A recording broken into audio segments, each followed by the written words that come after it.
Eleksyon naman gudron. Nindot kayo ng kaso-kaso basta eleksyon.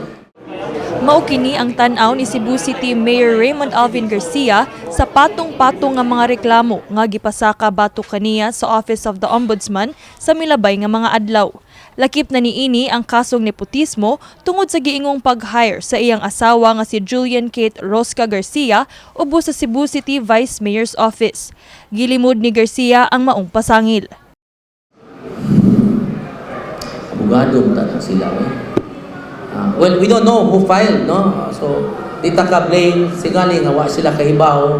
But you know how nepotism is, di ba? It's a crime committed when the appointing authority appoints a relative. Yeah, I never engaged in appointing a relative as vice mayor, samot na as mayor. Never ina naitabo. Kahinumduman nga tungod sa susamang kaso, gipahamtangan og dismissal ug ingon man perpetual disqualification si Mike Rama sa iyang pagkamayor sa Dakbayan.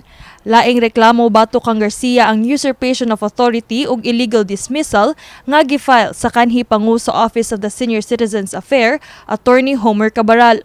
Una nasab nga nipasaka og complaint si mayoralty candidate Yogi Ruiz mahitungod sa matud pa pagpasagad ni Garcia sa kaluwasan sa mga Sugboanon kalabot sa mga issue sa BRT project. Apan giklaro ni Garcia nga wala pa siya makadawat sa kopya sa maong mga kaso.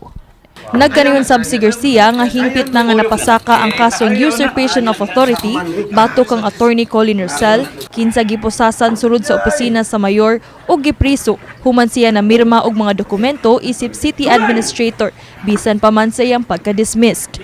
This case is still ongoing, lock pa ang mga offices. I'm giving them more time lang but the cases have already been filed in court for usurpation. Gani samtang nagpadayon ng investigasyon mahitungod sa kaso, nagpadayong nakapadlock ang Cebu City Mayor's Office. Kini si Queenie Joligon, alang sa MyTV, Cebu.